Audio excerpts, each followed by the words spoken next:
There are many interesting aspects of a person's human wiring pattern. And if you've been to any of our classes, then you're aware that some of the wiring traits are more predominant than others.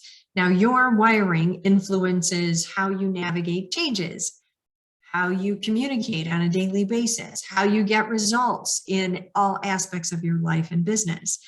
Now, your information or certainty factor tells us how you're best engaged in decision making.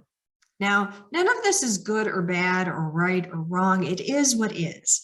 And when we objectively define these traits and understand how they are strengths and build on those strengths, as well as understand where there are limitations and coach to minimize them, then we can maximize the effectiveness, or maximize rather the differences that every single person brings by their unique wiring pattern to each organization.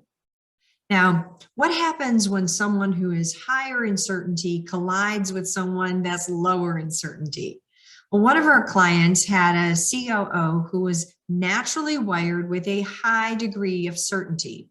So he was naturally careful that whatever he was responsible for was done right.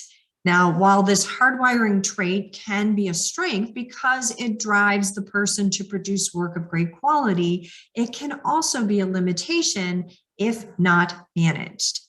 Now, the CEO of the organization was naturally wired lower in certainty. Now, the CEO is much more comfortable in making decisions without a lot of information or certainty. Now, the CEO is not only low in certainty, but low in the patience factor.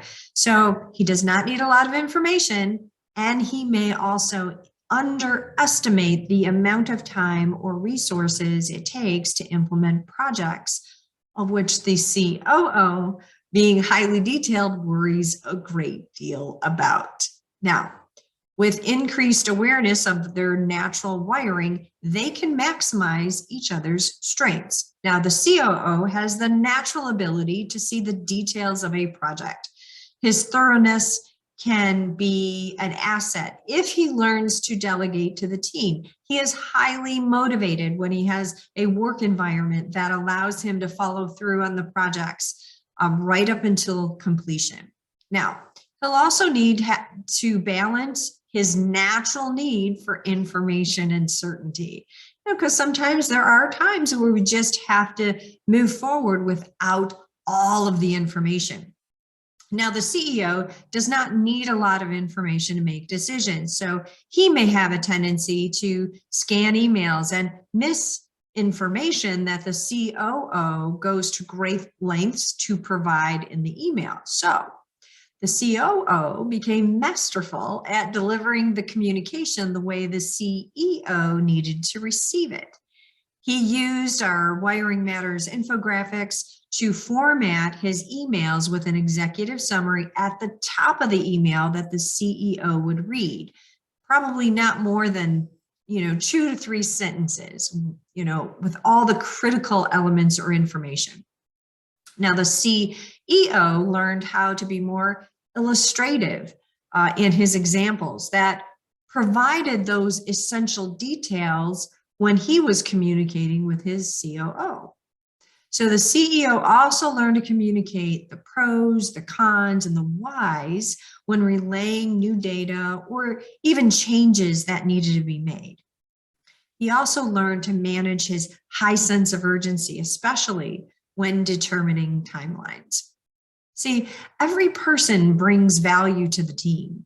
And when working environments shift, and they will shift, it's important to address each person's unique wiring pattern. As a leader, it's important to pinpoint the strengths, coach the limitations, and maximize the differences that every person brings to level up engagement and productivity. If you're inspired to learn more about your human wiring, join us for Wired to Win 101, How Are You Hardwired, coming up in February. More information on the link below. I'm Lisa Manini. Until next week, create a great life. Bye now.